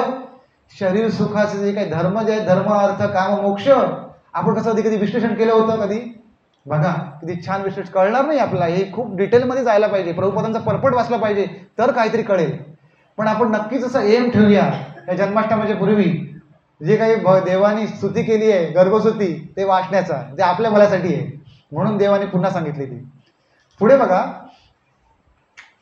वृक्षाचे आच्छादन, साल असते ना वृक्षाची साल, तसं आपल्या वृक्षाचं आच्छादन काय? त्वचा, रक्त, स्नायू, मेद म्हणजे चरबी, अस्थि म्हणजे हाड, मज्जा म्हणजे मज्जा म्हणजे नर्वस सिस्टीम मधले भाग, नर्व्स. स्नायू म्हणजे ते हे स्नायू म्हणजे अस्थि मज्जा, स्नायू आले ऑलरेडी तिथे. स्नायू, मेद, अस्थि, मज्जा आणि तथा वीर्य, हा 7 धातूंपासून निर्माण झालेलं आहे आपलं कवच. आता सायंटिफिकली तुम्ही जाल ना, त्याच्या बाहेर काहीच नाही आहे. सायंटिस्ट लोकांनी वेगवेगळ्या प्रकारे सांगितलं, इपोडर्म, एंडोडर्म, इपोडर्म. आम्ही वाचलंय, शिकलोय, पाठ केले आम्ही ते बायोलॉजीमध्ये. तेच आहे. बोन म्हणजे काय असतं, पॉलिफॉस्फेट असतात. ब्लड म्हणजे काय असतं, हिला माहिती आहे, ही बायोलॉजी शिकते. प्रोटीन्स असतात आपल्या शरीरामध्ये. काय असतात? प्रोटीन्स. भगवंताने किती सुंदर सांगितलं बघा हे. त्याच्यात ते किती कन्फ्युजन आहे ना, कारण ते मानवाने निर्माण केलेलं आहे शास्त्र, बायोलॉजी. भगवंताने छान सांगितले बघा. हे जर आपण आचार्यांचे जर आपण त्यांचे जर तात्पर्य वाचू, प्रभुपादांचे तात्पर्य वाचू, आपल्याला छान कळेल. प्रभुपादांनी खूप ठिकठिकाणी सांगितलेलं आहे हे सगळं, याचं विश्लेषण. तर काय म्हणतात बघा, आपली कवरं काय आहेत? वृक्षाचे आच्छादन, त्वचा, रक्त, स्नायू, मेद, अस्थि, वीर्य, हे 7 धातूपासून निर्माण झालेले आहेत. आणि वृक्षाच्या 8 शाखा आहेत. 8. पृथ्वी.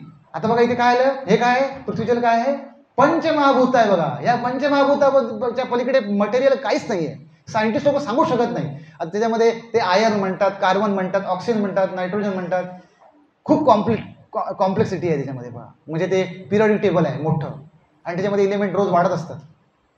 अजून पत्ता लागला नाही किती ऍड करायला पाहिजे ते, तुला हिला माहिती असतात पिरियडिक टेबल. भगवंताने काय केलं? 5 गोष्टीमध्ये विभागणी केली. काय?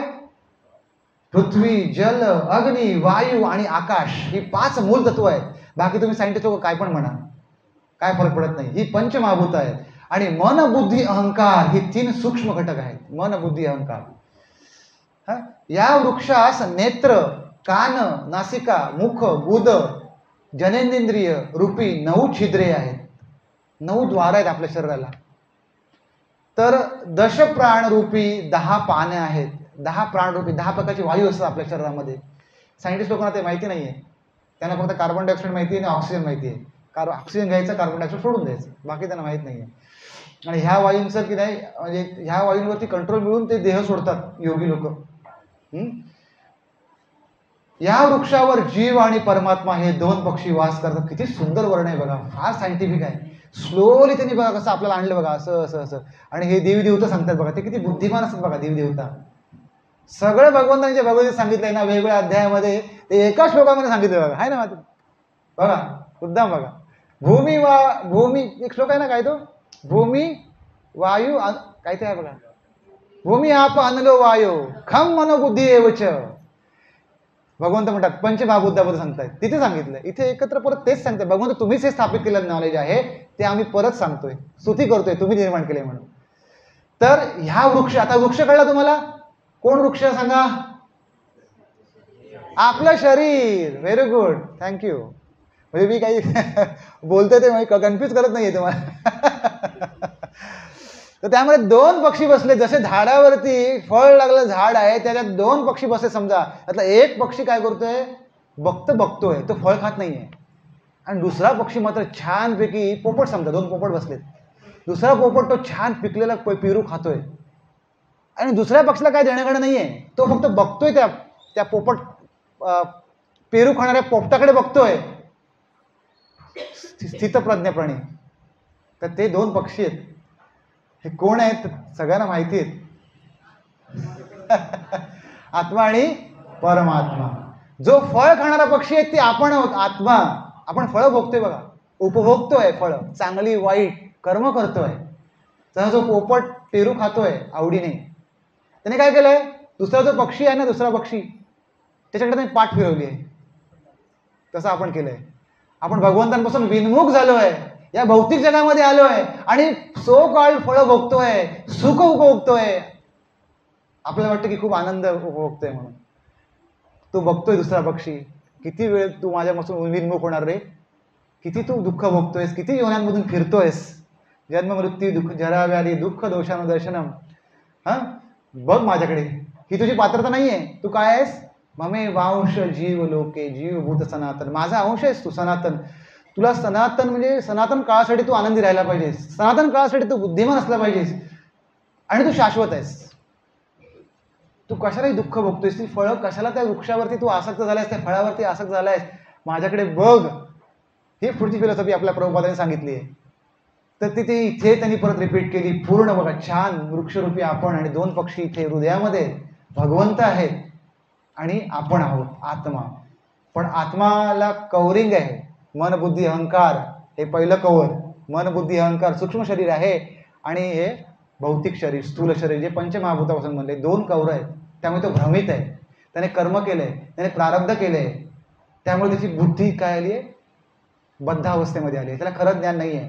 मग ज्यावेळी तो असा येतो, साधूच्या संघामध्ये येतो, शुद्ध भक्तीच्या झऱ्यामध्ये तो येतोय, ज्ञानामध्ये येतोय, भगवानाच्या कथालीला ऐकतोय, वाचतोय, त्यावेळी ते कळतं, अरे माझा खरा मित्र बाजूला आहे, पक्षी.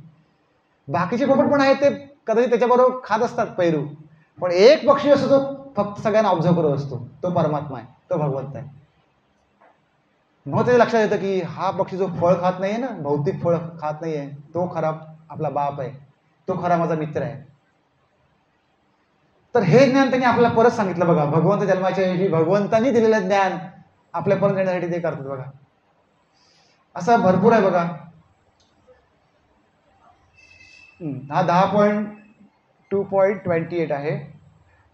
असे अजून भरपूर आहे. मी काय सगळे घेतले नाहीये, तरी पण आपण फटफट म्हणत जाऊया. आता बाकी त्याचं विश्लेषण मी काही करत नाही, पटकन आपण जाऊया वाचून. मगाचे 2 श्लोक महत्वाचे होते, आपल्याला कळायला पाहिजे होते, म्हणून मी थोडं विश्लेषण केलं. तर त्वमेक एवास्य त्वमेक एवास्य सतप्रसूतिस्त्वं, म्हणा, एवास्य असं म्हणा. त्वमेक एवास्य सतप्रसूति, एवास्य सतप्रसूति त्वं सन्निधानं त्वमुनग्रहश्च, त्वन्निधानं त्वमुनग्रहश्च, त्वन्मायया संवृतचेतसत्वां, त्वन्मायया संवृतचेतसत्वा पश्यन्ति नानान विपश्चितो ये. हे भगवान, हे भौतिक जग वैविध्याने नटलेले आहे आणि हा जगरूपी मूळ वृक्ष म्हणजे तुम्हीच आहात. तुम्ही या जगाचे पालन करते आहात आणि या जगाचा विनाश झाल्यानंतर ते तुमच्या स्थायी समाविष्ट होते. तुमच्या बहिरंग शक्तीने प्रभावित झालेले लोक तुम्ही ह्या भौतिक जगाचा आधार असल्याचे पाहू शकत नाहीत. त्यामुळे त्यांची दृष्टी विद्वान भक्तांच्या दृष्टीसारखी नसते. तर हे तुम्ही डिटेलमध्ये नंतर वाचू शकता. आपण फक्त काय करायचं आहे, लाभ घ्यायचा आहे, भगवंतांची गर्भस्तुती करण्याचा. जी देवाने केली, जी ऋषींनी केली, ते आपण म्हटले. बघा, 3 श्लोक आपण म्हटले, म्हणजे भगवंताची आपण स्तुती केली. आणि एक गोष्ट तुम्हाला सांगतो की भगवंताचा जन्म हा नेहमी होत असतो, नेहमी होत असतो. म्हणजे आपण आता 1 सप्टेंबरला काय करणार आहे, जन्माष्टमी करणार आहे. मग लोक म्हणणार काय इस्कॉन वाले वेडे आहेत काय, कधी पण काही पण करतात आपल्या मना. म्हणून आम्ही इस्कॉन काय नाही, ते हरे कृष्णावाले सगळे पागल आहेत, सगळे कधी पण काही करतात. तर आपल्या प्रभुपादांना पण असं विचारलेले प्रश्न. प्रभुपाद पूर्ण ज्ञानी होते. त्यांनी ॲक्च्युली म्हणाले तुम्ही पूर्ण ज्ञानामध्ये या, मग तुम्हाला कळेल आम्ही असं का करतो. तर त्याचं उत्तर असं आहे की आपण म्हणतो बघा, अनंत कोटी ब्रह्मांड नायक म्हणतो की नाही, म्हणजे अनंत कोटी ब्रह्मांड आहे एवढं ते आपल्याला कळलं की नाही. मग अनंत कोटी ब्रह्मांडावरती, आता अनंत कोटी म्हणजे काय, अनंत म्हणजे काय, इन्फिनिटी. म्हणजे त्याला संख्या सांगू शकत नाही आपण, किती पण 0 लावा पुढे. एवढी ब्रह्मांड आहेत. मग अशा ठिकाणी पृथ्वी आहे की नाही, सगळे ग्रह लोक आहेत. मग त्या ठिकाणी आता पण कुठेतरी कृष्ण जन्मले असतील, आता कुठेतरी राम जन्मले असतील, आता कुठेतरी कंसाचा वध होत असेल, आता कुठेतरी प्रल्हाद महाराज आणि ते हिरण्यकश्यपू यांचं काहीतरी सुरू असेल. कुठली ना कुठली तरी भगवंताची लीला सुरू आहे कुठे ना कुठेतरी. हे अनंत कोटी ब्रह्मांडापैकी कुठेतरी चैतन्य महाप्रभू असतील, कुठेतरी प्रभुपाद पण असतील, असे प्रवचन कर कुठेतरी हिप्पींना परत जागेवरती आणण्यासाठी. तर असं हे विचार करा, म्हणजे व्यापक विचार करायला पाहिजे. आपण असा नॅरो विचार नाही करायला पाहिजे. आपण अंधकारामध्ये आणि अहंकारामध्ये नाही राहायला पाहिजे, ज्ञानामध्ये यायला पाहिजे. ज्ञान समोर आहे आपल्या. तर ज्ञान काय आहे, या भौतिक जगामध्ये अनंत कोटी ब्रह्मांडामध्ये कुठे ना कुठेतरी कृष्ण जन्म घेत आहेत. म्हणजे ज्यावेळी आपण कृष्णाचा जन्म साजरा करू त्यावेळी ती जन्माष्टमीच असते. जे काही रोहिणी नक्षत्र अष्टमी जे काही स्थिती होती सगळी ग्रहांची आणि सगळा जो काही मुहूर्त होता श्रावण महिन्यातला है ना, ती सगळी स्थिती त्या त्या ठिकाणी त्या ब्रह्मांडामध्ये असते. त्यामुळे आपण 1 सप्टेंबरला केला त्यावेळी पण भगवंताचा जन्म होत असतो. ॲक्च्युली आपण विश्वास ठेवायला पाहिजे आणि आपण इतर लोकांना सांगायला पाहिजे की बाबा असं असं आहे, जे असे म्हणतात ना त्यांची शंका निरसन करायला पाहिजे आपण. तर अशा प्रकारे बघा भरपूर श्लोक आहेत. तर आपण सगळे श्लोक काही घेऊया नको, 2-3 श्लोक म्हटले की बाकी तुम्ही घरी म्हणू शकता. झालं, स्तुती झाली, गर्भस्तुती झाली. आता वेळ आली भगवंतांना प्रकट व्हायची आणि भगवंत प्रकट झाले देवकी मातेच्या हृदयातून. कसे प्रकट झाले? सामान्य बालकासारखे नाही झाले बघा. आपण नाही का, आपण ॲडमिट करतो अगोदरच, डॉक्टरांच्या भरपूर डेट चुकतात बघा. आमचे सोहमचं मला अजून आठवतं की जवळजवळ 1 महिना 1.5 महिना जवळजवळ आम्ही हॉस्पिटलमध्ये होतो. सोहम काय बाहेर येत नव्हता. तर असं भगवंताचं नसतं. भगवंताचं कसं असतं? दिव्य असतं. भगवंत चतुर्भुज रूपामध्ये बाहेर आले, जन्म झाला त्यांचा. आणि त्यावेळी कोणालाच माहीत नव्हतं. सगळे योगमायेने सगळ्यांना आवृत्त केलं होतं. सगळे चिडीचूप, सगळे निद्रेमध्ये. फक्त तिघांचा संवाद सुरू होता आणि भगवंत तिथे आले, त्याचे श्लोक सुरू होतात. मग सगळे छान श्लोक आहेत, खूप सुंदर श्लोक आहेत, तुम्ही वाचा. 2ऱ्या अध्यायामध्ये सुरू होतात ते श्लोक. भगवंत कृष्ण अवतार म्हणून जे आहे ना सुरू होतं. सुंदर आहे. सृष्टीची काय त्यावेळी अवस्था होती.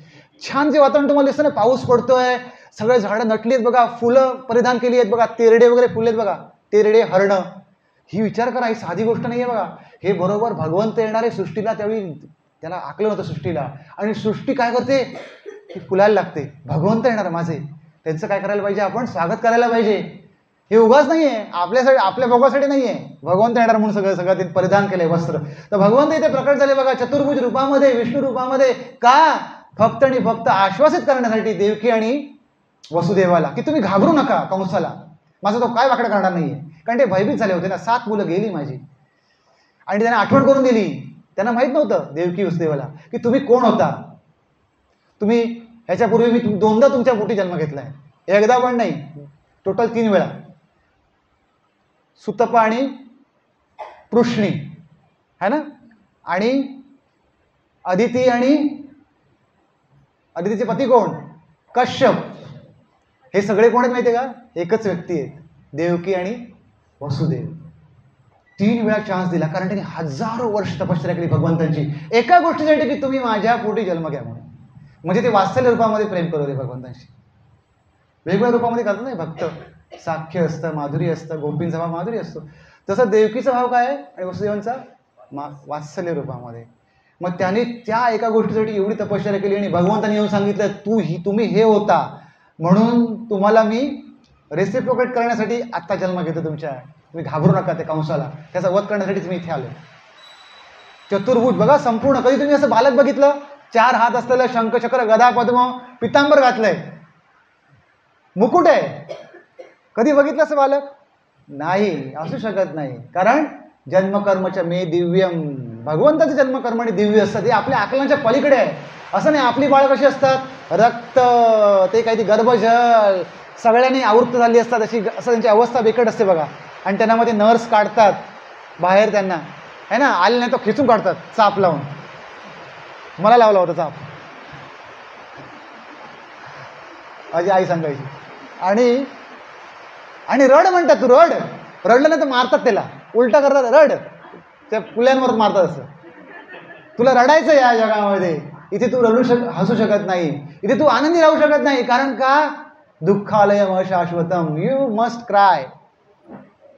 आता पण सुरुवात कर. सगळे हसत असतात बघा, आई बाबा, अरे आला म्हणे, अमका आला तम, काही म्हणतात ते, म्हणजे कन्या झाली, मुलगा आला, काय असं त्याचं हे करत नाही का, सगळे हसत असतात पण एकच रडत असतं. कोण? तो जीव. त्याचं खूप छान शास्त्र आहे तो, अगदी आपण कधीतरी बघू, ते मस्त आहे. तुम्हाला व्हिडिओ पण दाखवेन कसं ते गर्भामध्ये होते, म्हणजे भागवतमच्या ह्याच्याप्रमाणे. आता आपण ते बोलत नाहीये. तर इथे भगवंत कसे आले? आपल्यासारखे असे बरबटलेले नाहीये, छान एकदम भगवंत त्या ऐश्वर्यामध्ये येतात. षडैश्वर्य पूर्ण भगवंत जे आहेत ना, तसे येतात ते. आणि त्यांना सांगतात की मी कशासाठी आलोय. मग वसुदेव स्तुती करतात, ती स्तुती पण खूप छान आहे. आता एका ॲक्च्युली जन्माष्टमीचं खरं म्हणजे सप्ताह असायला पाहिजे, तर ते मस्त छान होऊन जाईल, है ना. मग वसुदेवचे त्याचे श्लोक आहेत, ते भगवंताची स्तुती कशी करतात.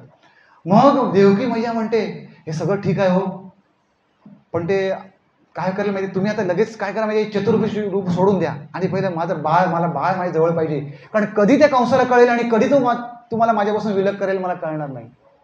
तुम्ही द्विभुज रूपामध्ये या. भगवंत म्हणा काय काळजी करू नको म्हणे.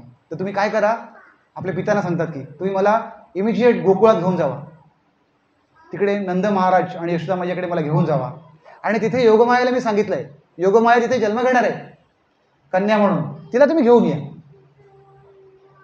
आणि पुढचं जे काय ते आमचं ठरलंय, तुम्ही काळजी करू नका, हे सगळे कड्या बिड्या आहेत म्हणे, कसं जाणार मी इकडे, तू त्याची काळजी करू नको म्हणे. भगवंत आश्वासित करतात तिथे.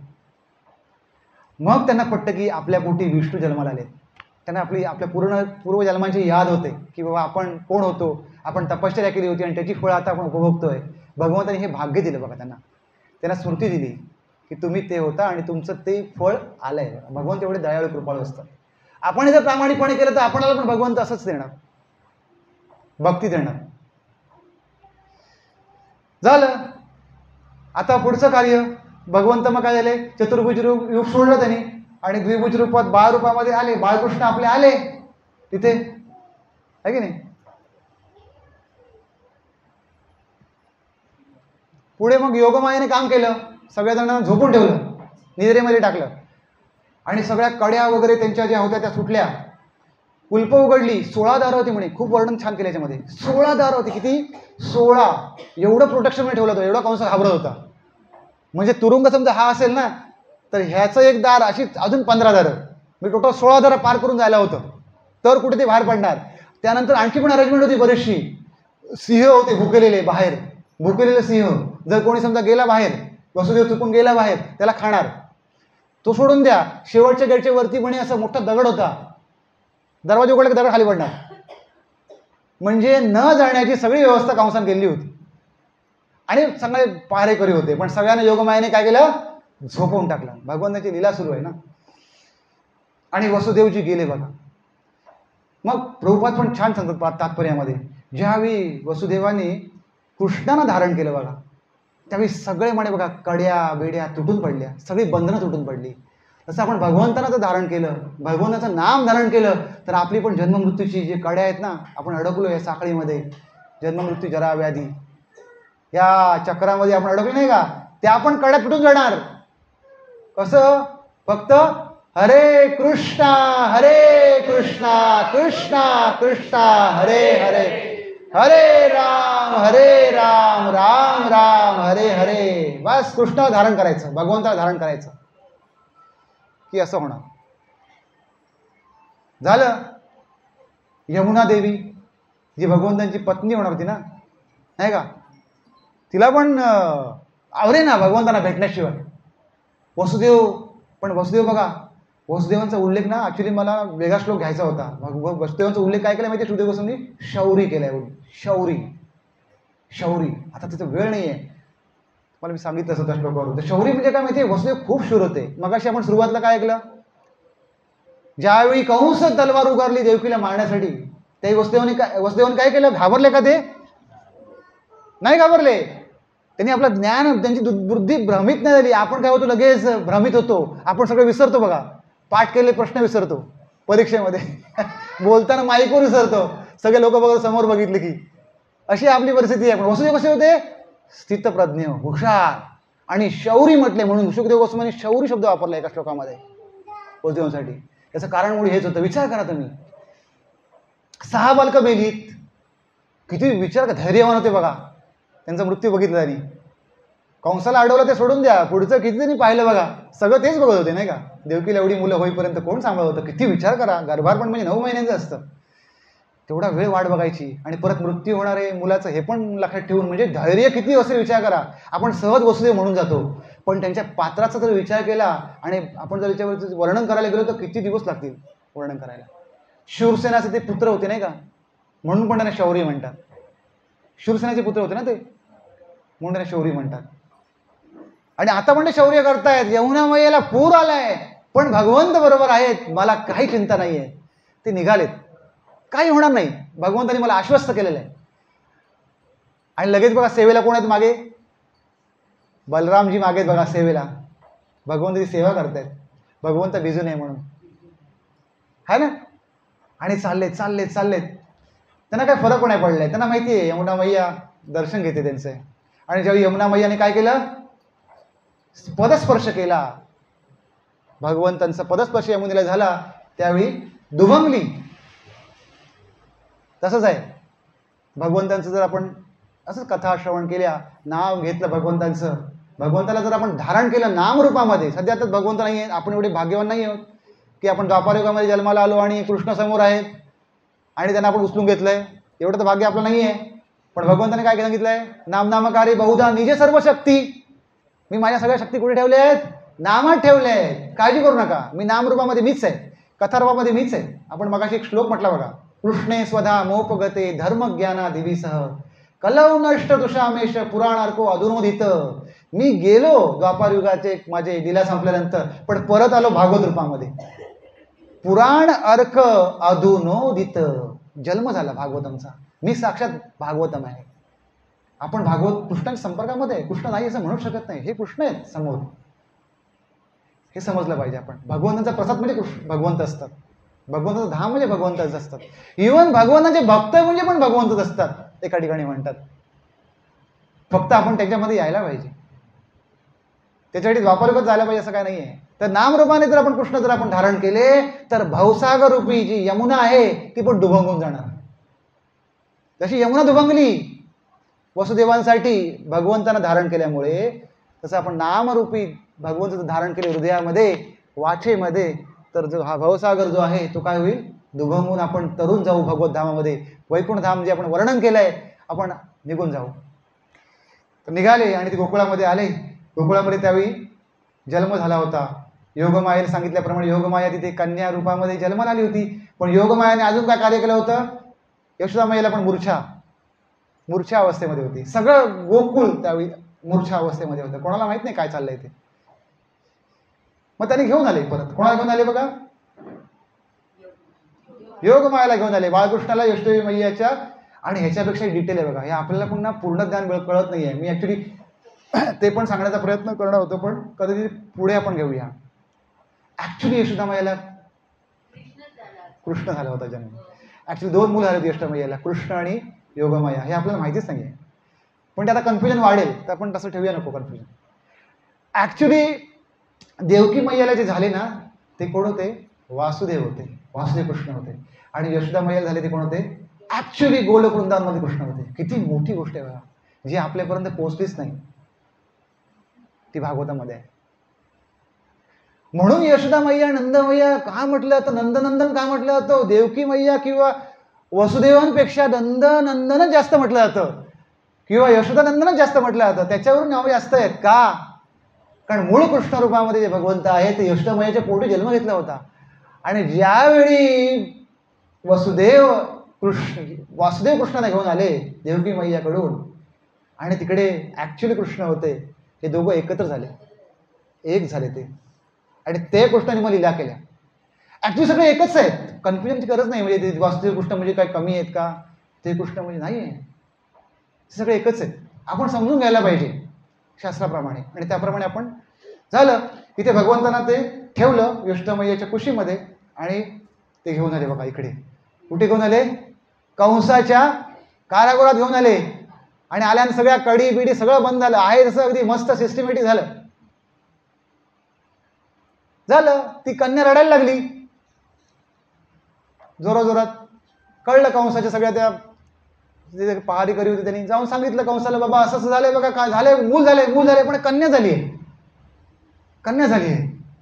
कंस थोडा कन्फ्यूज झाला, पण तो आला परत. कन्या असले म्हणून काय झालं, मी कुठला चान्स घेणार नाही, कारण ह्या विष्णूची माया भयानक आहे. त्याची 2 माया असतात, योगमाया आणि त्याचं रूप असतं महामाया, भयानक आहे. मी काही चान्स घेणार नाही. तो गेला ताड, आणि देवकी मैयाकडून त्या मुलीला घेतलं आणि त्याला भिंतीवर आपटणार तेवढ्यात ती काय गेली, सटकली हातातून, आणि ती गेली आकाशामध्ये. दिसते बघा तुम्हाला, ती आहे महामाया. बघा ह्याच्यामध्ये पण कन्फ्युजन होतं बघा, लक्षात ठेवा. योगमाया आणि महामाया. जी योगमाया ती होती जिने बलरामांना देवकीच्या गर्भातून रोहिणी मातेच्या गर्भात ट्रान्सफर करतात. ती योगमाया होती. ती भगवंतांची पराशक्ती असते. आणि ही जी आहे ती महामाया आहे. योगमाया कधीच असुरांना स्पर्श करत नाही, त्यांचा स्पर्श करून घेत नाही, मनुष्याचा स्पर्श करून घेत नाही योगमाया, लिहितात प्रभुपाद इथे. पण जर स्पर्श करायचं असेल तर ती महामायेमध्ये आपला अंश टाकते. जसं विष्णू शिवतत्वामध्ये रूपांतरित होतात आणि मग भौतिक सृष्टीशी जे काय करतात आपलं आदान प्रदान करतात, तशी योगमाया ही संकर्षण तिने ट्रान्सफर केला तिकडे योग. तर त्यावेळी ती स्वतः होती योगमाया भगवंतांची. पण इथे जी आहे ही दिसते तुम्हाला ही महामाया आहे, ही दुर्गादेवी आहे. कारण ती कंसाच्या संपर्कामध्ये आली असुराच्या. योगमाया म्हणजे दिव्य आहे ना, ती कशी काय येणार कंसाच्या संपर्कामध्ये असुराच्या? नाही येऊ शकत. ती महामाया म्हणून आली आणि मग ती गेली आणि त्यांना सांगितलं, अरे मूर्खा, तू म्हणजे खरंच मूर्ख आहेस. तू म्हटलं तुला जो मारणारा जो आहे ना ऑलरेडी मला जन्म घेतलाय त्याने गोकुळामध्ये आणि तो दिवशी तुला ठार मारणार. तर अशा प्रकारे आपले भगवंत बघा जन्म घेतला. कुठे घेतला जन्म? 2 ठिकाणी घेतला जन्म. एक कुठे? कंसाच्या कारावासात देवकीच्या पोटी, त्याला वासुदेव कृष्ण म्हणतो. आणि दुसरा यशोदा मैयाच्या पोटी जन्म घेतला कृष्ण रूपामध्ये.